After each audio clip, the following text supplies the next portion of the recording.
Assalamualaikum warahmatullahi wabarakatuh. Alhamdulillahi wa kafa. Wa salatan wa salaman ala habibihil mustafa. Amma ba'd. Ayat ke-22 daripada surah Furqan. Maksudnya, ingatlah pada hari mereka melihat malaikat, yakni hari kiamat. Pada hari itu, tiadalah berita gembira untuk orang-orang yang bersalah. Bahkan sebaliknya, dan mereka akan berkata, semoga kita dijauhkan. Mereka mengharapkan dijauhkan ini bermaksud lagi-lagi dijauhkan daripada sebarang keburukan dan berita-berita yang sebalik daripada berita gembira. Masya Allah. Ini peringatan yang Allah Subhanahu Wa Taala turunkan dalam surah Furqan ayat ke-22.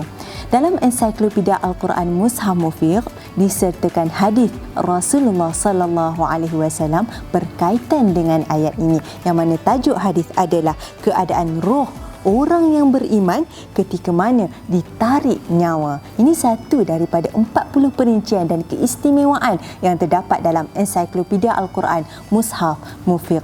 Hadis daripada Abu Hurairah radhiyallahu an menceritakan keadaan orang mukmin, roh orang mukmin ketika mana ditarik nyawa. Masya Allah, ketika itu dikhabarkan dengan khabar gembira, digambarkan di hadapan matanya kebaikan-kebaikan yang telah dilakukan ketika mana hidup di dunia yang sementara ini, yakni ketika mana dalam keadaan diredai oleh Allah Subhanahu Wa Taala. Maksud hadis daripada Abu Hurairah radhiyallahu an, Rasulullah sallallahu alaihi wasallam bersabda, maksudnya malaikat berkata kepada orang yang sedang nazak, jika orang itu orang yang soleh, orang yang beriman, maka malaikat akan berkata, keluarlah wahai jiwa yang baik, wahai ruh yang baik, keluarlah kamu dalam keadaan terpuji serta khabarkanlah berita gembira dengan kenikmatan dan keharuman juga Tuhan yang tidak akan murka kepada kamu. Masya Allah, ini hadis sahih Nabi sallallahu alaihi wasallam. Moga-moga apabila tiba masa kita bertemu dengan Allah, kita ditarik nyawa kita dalam keadaan seperti yang diterangkan, diceritakan dalam hadis ini.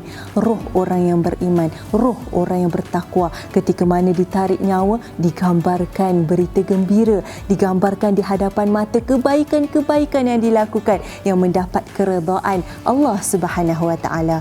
Moga-moga apabila kita ditarik nyawa dengan sebaik-baik keadaan, insya-Allah, dengan husnul khatimah, sebaik-baik pengakhiran. Moga-moga apabila tiba masa kita bertemu dengan Allah Subhanahu Wa Taala, kita bertemu dalam keadaan Allah ampun segala dosa-dosa kita, Allah ampunkan dan Allah terima taubat kita, insya-Allah. Jadi jom sama-sama kita tambah ilmu kita tambah amal kita, seterusnya kita ajak ahli keluarga kita untuk hidup dalam keadaan hidup yang Allah redha, insya-Allah.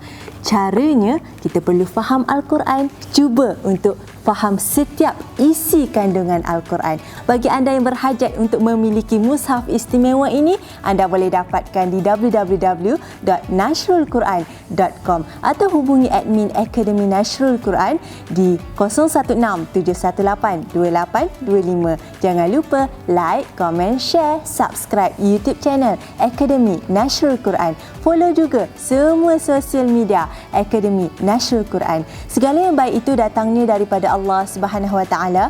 Wabillahi taufiq wal hidayah. Wassalamualaikum warahmatullahi wabarakatuh.